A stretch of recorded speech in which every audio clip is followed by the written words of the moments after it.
And it's Kelly Dabach, executive coach in the healthcare and self-care and self-development industry. And I am here today talking with a special guest, Wendy Hultmark, in session 2 of Career Foundations.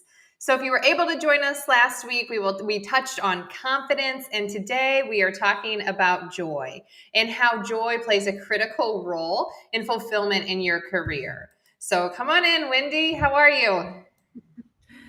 Hi, Kelly. I am great. How are you today? Very good, thank you.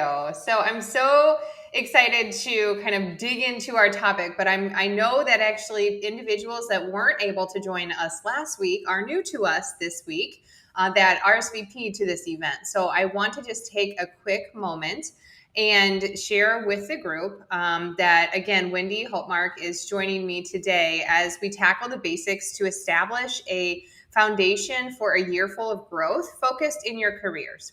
And I say focused in your careers because we know that as human beings, all parts of us are interconnected. And so where we do work in one aspect of life, it overflows into the other aspects of life. And we're really hoping to have a very positive overflow this year and with our clients and our audiences.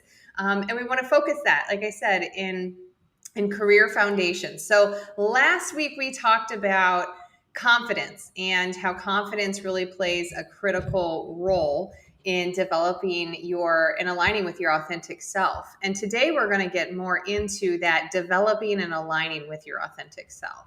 I don't know about you, Wendy, but I've asked individuals before, what is your mission? What is your purpose? What type of work are you doing? And I've heard people say, I don't know, I'm not sure, even kind of cringe at that. So Mhm. why don't we dig in there? But first and foremost, if you don't mind, um, please share your introduction and a brief introduction to your business so our audience can become familiar with you. Sure.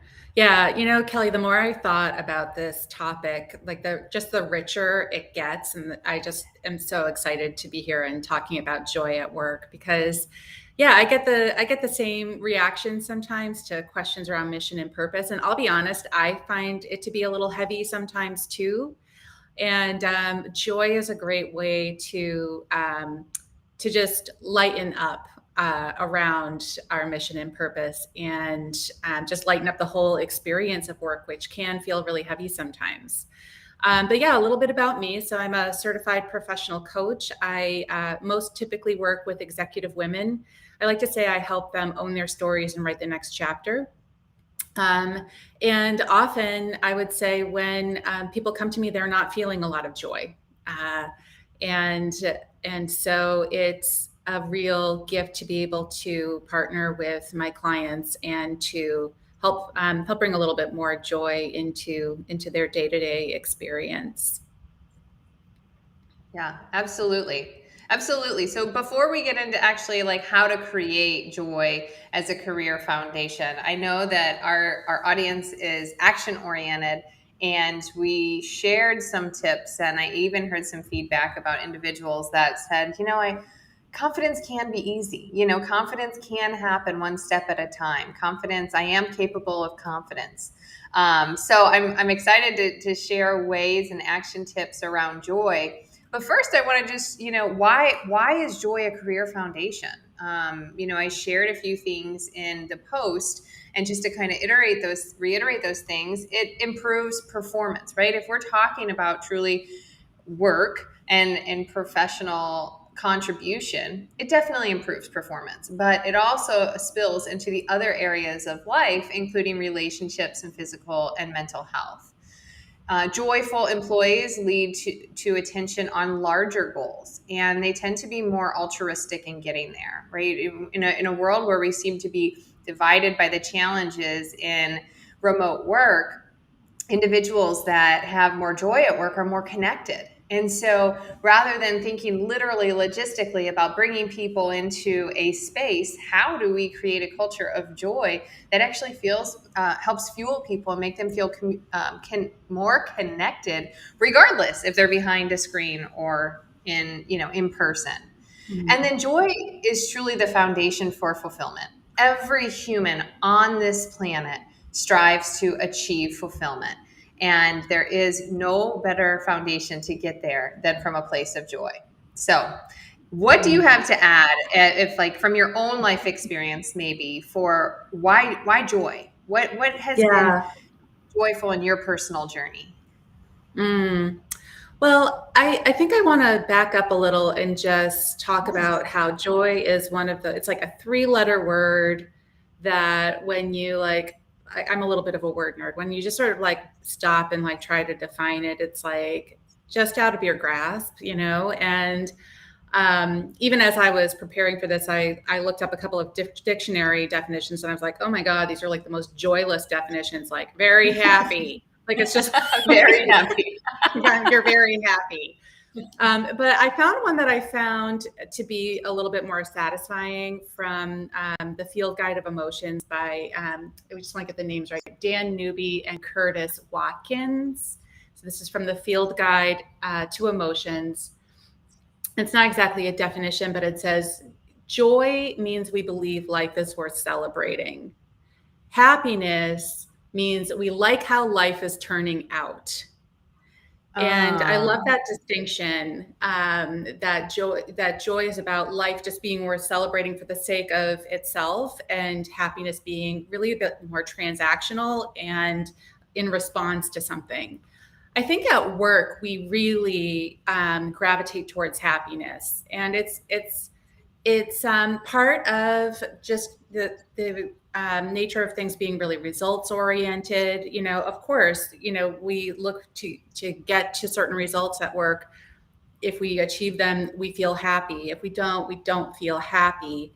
And mhm. so there's so much focus on those results, and in turn, the response that we get to that. It's no wonder that often we feel a little disoriented or untethered in a way to when it comes to joy and work. We're just so much more attuned to happiness there. The other reason I like to think about joy in relation to work, in addition to all the great reasons you shared, Kelly, is that I think of this quote from Martin Luther King Jr. That says, "You can change a job, any job, if you change your attitude towards it." And so, to me, that's a very empowering statement. And when we think about, as we're gonna be sharing some strategies to bring more joy into work. Just imagine if you could, change your whole experience with your job by shifting to an attitude more of joy. Yeah, that's a great place to start. First of all, I've never heard that definition, and I love that definition and clarification between happiness and joy. And I think it's a perfect, way to point into why sometimes we find it absent in the workplace. I mean, your correlation to happiness and results. And unfortunately, we humans do not control the outcome of everything on this planet. Otherwise, we would all be having this same reality. And as unique creators, of course, we do not have the same reality as our fellow humans. So it makes complete sense that we're more geared towards happiness through results as opposed to joy in doing the work itself, generally Mhm. speaking. But we certainly can change that. And it all starts with, each one of us, our individual contribution to that level of joy. And I know, both you and I have experience in helping individuals in transitions. But I think one of the really important parts that you mentioned is to create a attitude or an experience of joy right where you are. Otherwise, we'll continue to chase the happiness as opposed to the true appreciation for the moment and the journey to get there. All right. Mhm. So, as Wendy and I had mentioned, we are going to discuss 8 components of a career to help our audience put tactful steps in place and get ideas going. All right. So, the first one that we want to talk about is leadership. How are Mhm. leadership and joy, or how would you share their connection in your experience through your lens, Wendy? So, For me, what brings about joy is a sense of real deep connection, um, deep connection with the people around you, deep connection to something bigger than just the people around you, but a greater purpose. So that's one way to bring about joy, and another is being more in touch with your intuition, with your creativity. So these are mechanisms for generating a little bit more joy, or pathways to that. And when we're talking about the space of leadership, that's a very people oriented thing. And also a space to connect in with creativity and intuition and vision. So there's lots of opportunity in the space of leadership to be joyful. I think you know one thing that tends to block joy from occurring in the space of leadership, in pretty much every space that we occupy as a professional, is judgment, is beating up ourselves, is getting really frustrated with other people. But when we realize that we're all doing our best, lots of great thought leaders talk about this. Brene Brown talks about this. The author of the Four Agreements talks about this. But when we recognize that we're all doing our best, including ourselves, when we give ourselves a little bit of, when we relax a little bit around that, that can bring in some more joy. But yeah, I think leadership is a great dimension.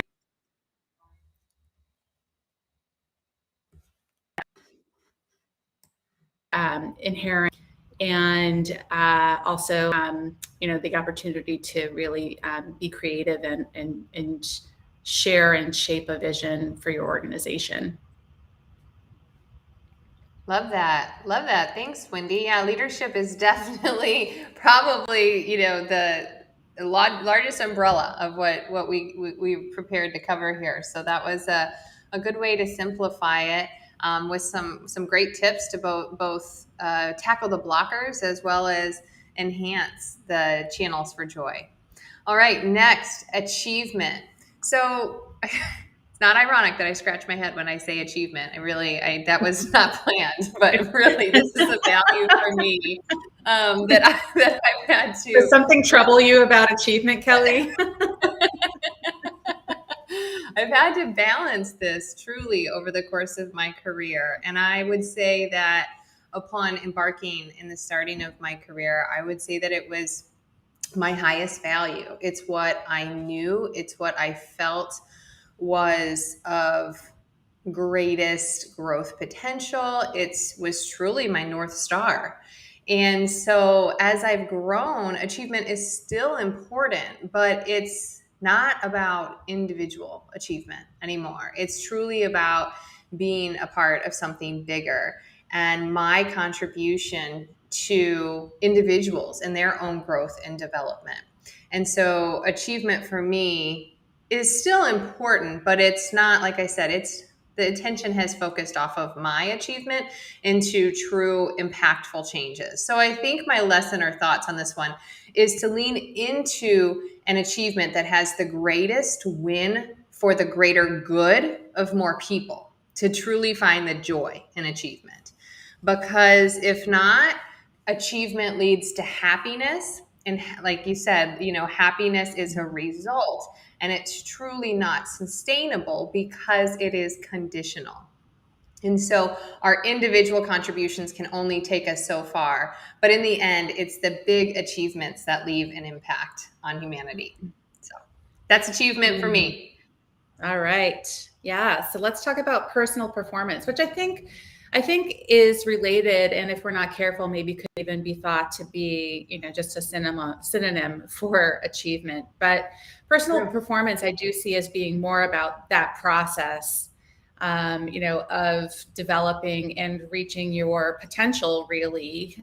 So in fact, it's not a synonym. It's kind of the other side of the coin, or almost its opposite.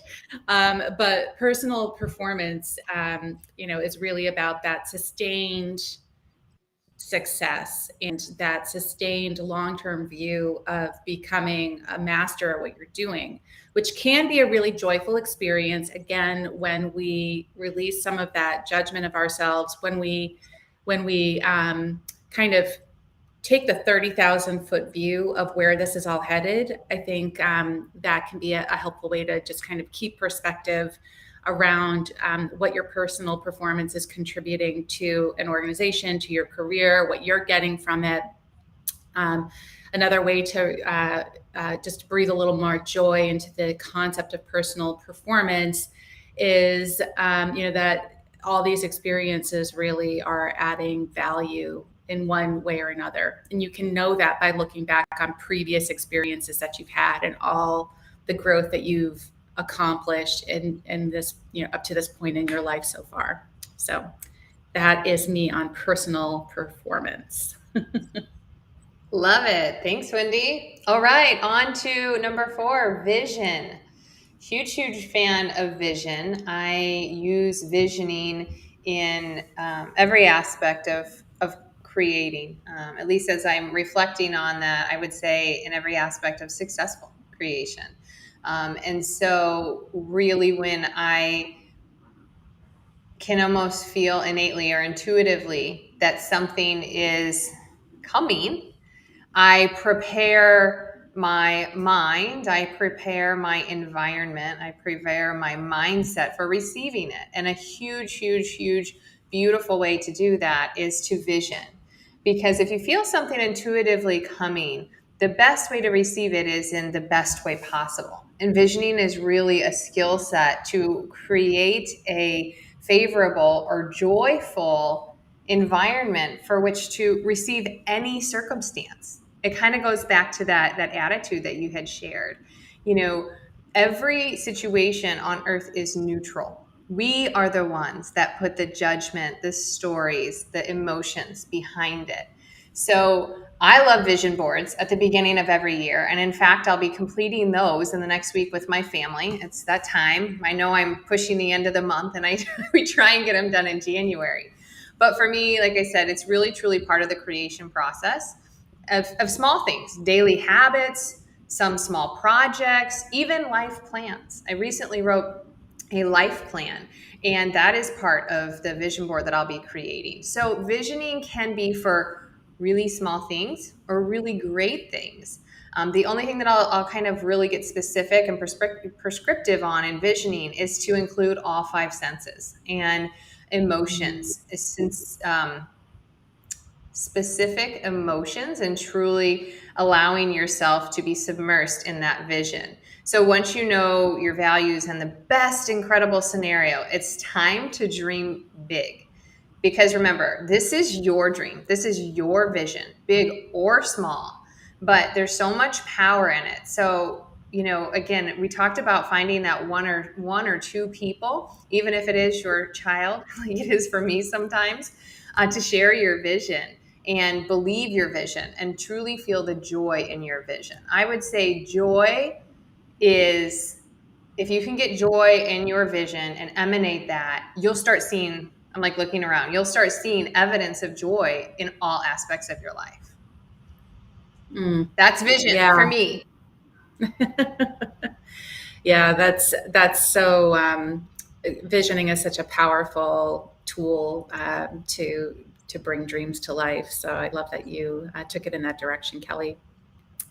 So let's talk next about fulfillment. And I loved having the opportunity to think about this kind of afresh in preparation for this, because what occurred to me about fulfillment is that real fulfillment, I think, occurs when there's an exchange.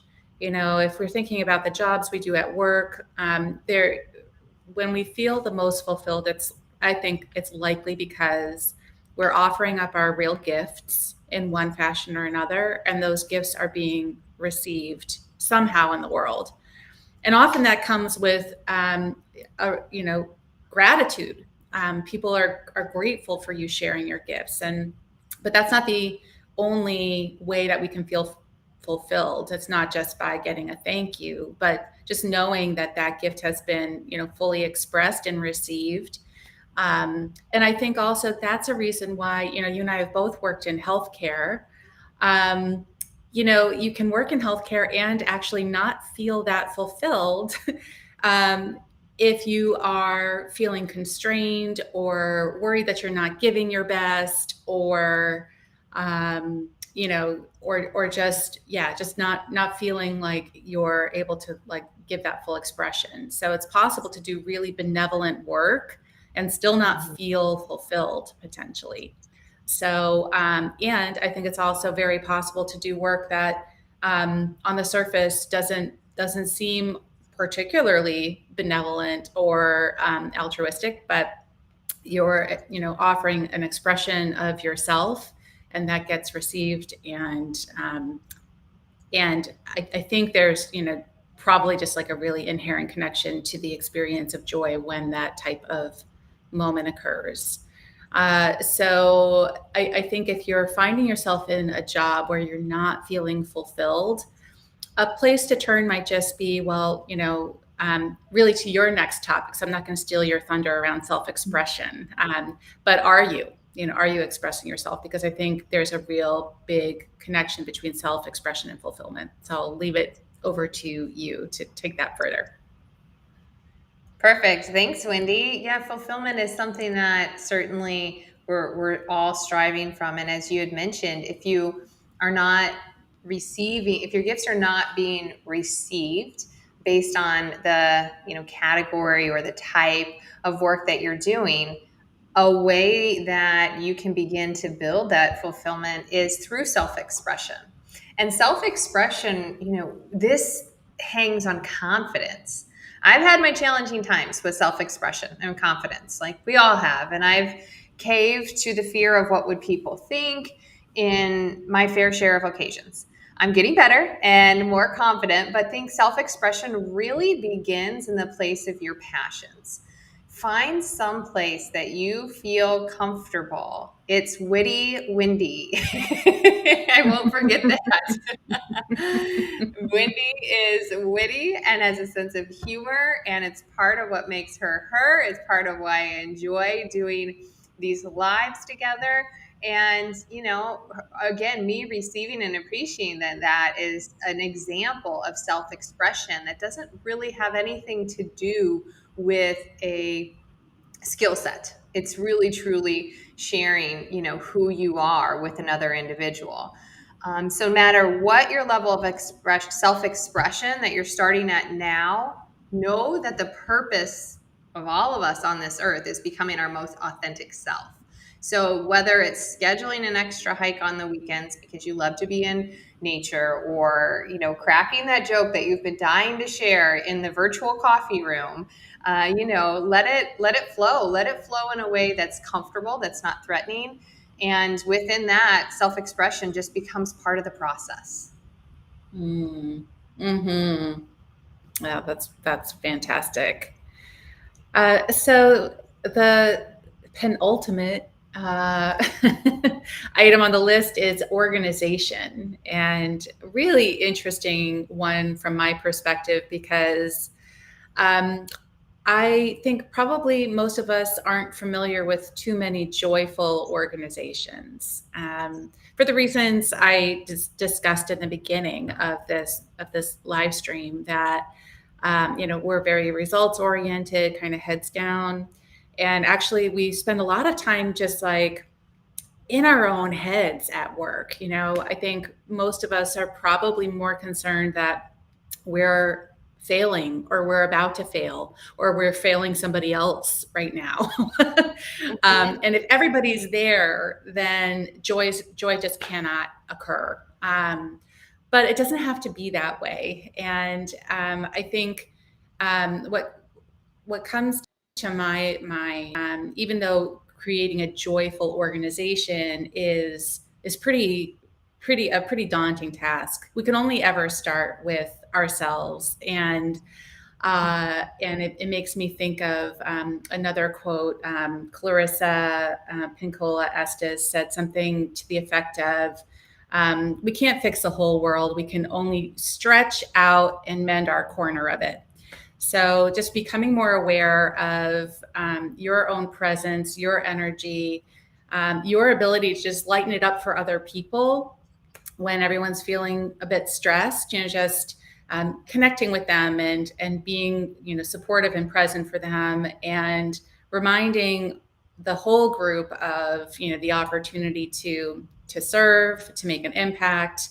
And really it's also, it's just work, so just trying to lighten things up a little, in order to get back into that space and get out of your own head, um, you know, as in relation to your team, and bringing that awareness to your team so that you can create a more joyful organization. Yeah, I love that. The world, luckily, does not fall on either your nor I shoulders alone, no matter, nor any organization for that matter. Mm-hmm. And I say that, to remind us all of humility and to raise our confidence and our joy, and release some of that pressure, because that is, innately what the story that we continue to tell ourselves is. But Mm-hmm. when others that I am just in awe and shock and empowered by, they're thinking the same thing. Am I good enough? Am I doing enough? And again, just on that, am I just outrunning failure? And that's not true, So, all right. To wrap it in a bow here, I have excellence. So this is something that came to me last year, in a quote, individually, but I have received that the definition of excellence to be that excellence is the art of allowing without resistance. And that's really where when you're at a point in your life where you're grateful for all aspects of life and see the joy in the ups and downs, and see the joys and the good times and the bad, and see the joys in all of the events, from which our life comes into contact with. When you're so in love with the process of life that you receive and reorganize or recognize your greatness in all of your imperfections. You love Mm. all parts of your life and all parts of your being. So that's excellence, and that sounds pretty darn joyful. It does. And what I love about that definition of excellence is that it really isn't about achievement. It's about, receiving, what is out there for you to create something magnificent. And it doesn't have to be about, I think in the workplace, excellence takes on like this heaviness and this perfectionism, and this, very, very heavy results orientation. But I love that spin on it. So thanks for sharing that. Yeah, absolutely. All right. Well, I know that we have one final career foundation that we will be wrapping up the series next week, next Tuesday. And that will be coming out, posted in the next 24 hours. But I also know, Wendy, you have an upcoming masterclass in live, I believe still Mhm. the end of this Yep. month. We are in the end of this month, so maybe even this week. Would you share the details to that? Thanks, Kelly. It's called New Beginnings, and it's a webinar for executive women who want to move forward when their career feels stuck, stalled, or sabotaged. And that's on Tuesday, January 31st at 11 a.m. Eastern. So I'm just popping in the LinkedIn chat now, the registration link for that. I'd love to have folks hop on and join me for that. So thank you. All right, sounds good. Well, thanks for coming to chat joyfully with me today, Wendy, and sharing, and putting that energy into the space of anyone that comes across our live. Have a great day. Yeah, it's been a lot of fun. Thanks, Kelly. See you soon.